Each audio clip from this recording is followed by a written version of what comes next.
Hi hello नमस्कार मंडळींनो, सर्वांचे स्वागत आहे सुजाता पालवे किचनमध्ये। आता सध्या खूप गरम होते आहे आणि या उन्हाळ्यात काहीतरी थंड प्यावे असे वाटते, पण काय अशा वेळेस डोळ्यासमोर मस्त असा थंडगार फालुदा आठवतो।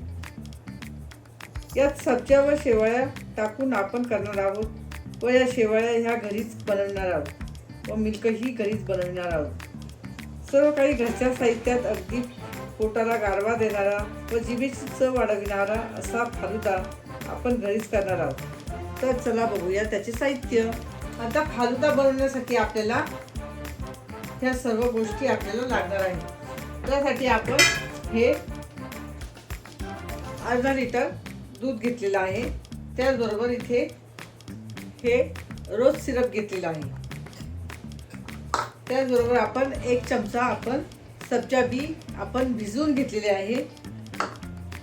तुरटी फुटी आपण त्याच्यामध्ये टाकणार आहोत। त्याचबरोबर घट्टपणा येण्यासाठी आपण कॉर्नफ्लॉवर टाकणार आहोत। साखर आवडीनुसार साखर, त्याचबरोबर आपण शेवळ्या करण्यासाठी आपल्याला कॉर्नफ्लॉवर हा लागणार आहे आणि इसेन्स, आणि आपल्याला बनवण्यासाठी आपल्याला साचा लागणार आहे, सोऱ्या। तर आपण चालू करूया। तर आता आपण सर्वप्रथम आपण गॅस पेटवून घेऊया। आपण फालुद्यासाठी आपण दूध तयार करून घेतोय, त्यासाठी आपण आता हे दूध आपण उकळायला ठेवूया। दूध आता उकळले आहे, तर त्यामध्ये आता आपण आवडीनुसार आपण साखर टाकूया। इथे मी अर्धी वाटी साखर घेतलेली आहे आणि ती व्यवस्थित असं हलवून घेऊया। त्याचबरोबर इथे 2 चमचे आपण कॉर्नफ्लॉवर घेतलेला आहे, तो आपण काढून घेऊया। आता हे जे कॉर्नफ्लॉवर होतं याच्यामध्ये थोडंसं आपण पाणी टाकून आपण त्याची पेस्ट तयार करून घेतली आहे आणि इथे दुधामध्ये आपण साखर टाकून घेतलेली आहे। तर आता हे दुधाची साखर आपण थोडीशी विरघळू देऊया। आता त्यामध्ये आपण हे कॉर्नफ्लॉवरची आपण पेस्ट टाकून देऊया आणि व्यवस्थित त्याला हलवून घेऊया।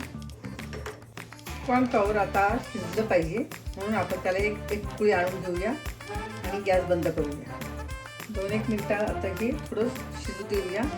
आता आपल्या दुधाला उकळी आलेली आहे आणि ते कॉर्नफ्लॉवर शिजलं पण आहे। तर आता आपण गॅस बंद करूया आणि हे थंड होऊ देऊया आणि त्याच्यानंतर आपण त्याच्यामध्ये सिरप टाकूया। आता आपण याच्यामध्ये पाणी टाकून घेऊया। साधारणतः 1 कप इतकं आपण पाणी टाकून घेतलंय आणि अर्धा इतकं आपण पाणी टाकून घेतलंय। आता हा कॉर्नफ्लॉवर जो आहे, आता गॅस आपण लावलेला नाही, हा आपण ते काढून घेऊया। आता हे आपण गॅस लावून घेऊया। आता आपलं छान मिक्स झालेलं आहे, तर आपण गॅस लावून घेऊया आणि सतत हलवायचं आहे। तर हे आपलं घट्ट होत चाललेलं आहे। गॅस आता आपण बारीक केलेला आहे, तर आता हे व्यवस्थित असं शिजून घ्यायचं आहे। आता हे व्यवस्थित आपलं ट्रान्सपरंट होत आहे, हे मस्तपैकी असं ट्रान्सपरंट होत आहे। तर हे मस्तपैकी असं ट्रान्सपरंट झालेलं आहे आपलं। अशी तार सुटली की ते बंद करायचे। आता गॅस बंद करून घेऊया आणि याची शेव काढून घेऊया। तर आता हे थोडंसं थंड होऊ देऊ, तोपर्यंत आपण इथे एका भांड्यात आपण थंड पाणी आपण घेणार आहोत, बर्फाचं पाणी, बर्फ टाकून ते पाणी घेणार आहोत। आता आपण या सोऱ्याला आपण ही छोटी अशी प्लेट आपण लावून घेतलेली आहे आणि यामध्ये आता आपण हे सर्व साहित्य आपण भरून घेऊया। आता हे पाणी आपण थंड घेतलेलं आहे, त्याच्यामध्ये बर्फ टाकलेला आहे, तर आता म्हणजे एकदम चिल्ड पाणी आहे। तर आता या सोऱ्यामध्ये आपण आपलं ते साहित्य भरून घेतलं आहे, म्हणजे आपण ते कॉर्नफ्लॉवर जे शिजवलं होतं ते आपण याच्यात भरलं आहे आणि याला अशी छोटी प्लेट लावलेली आहे। तर आता आपण ते एका कपड्याच्या साह्याने आपण ते पकडून आणि याचं आपण शेवाळ्या पाडून घेणार आहोत.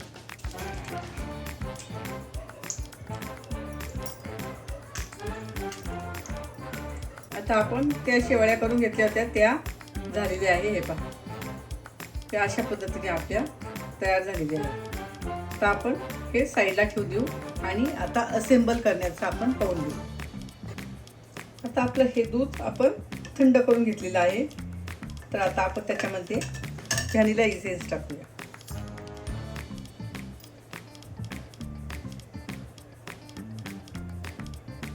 आता त्याच्यामध्ये आपण हा रोज सिरप आपण टाकूया किंवा रूह पण टाकू शकता तुम्ही. आपला अर्धा कप हा आपण त्याच्यामध्ये रोज सिरप टाकून टाकू. आता त्याच्यामध्ये आपण हा रोज सिरप आपण टाकला होता तो आता व्यवस्थित हलवून घेतलेला आहे. हे अशा पद्धतीने आपला तयार झालेला आहे. आता याच्यामध्ये आपल्याला हे तुरटी फुटी टाकायची आहे, हे सब्जा बी टाकायचे आहे, ह्या शेवया आपण केलेल्या होत्या त्या आपण टाकायच्या आहे आणि ड्रायफ्रूट्स हे कटिंग करून घेतलेले आहे म्हणजे काजू आणि बदाम हे पण आपण त्याच्यामध्ये टाकणार आहोत. तर आता आपण असेंबल करूया. ग्लास घ्यायचा आहे. तर आता त्याच्यामध्ये आपण हे सब्जा बी आपण टाकून घेऊया.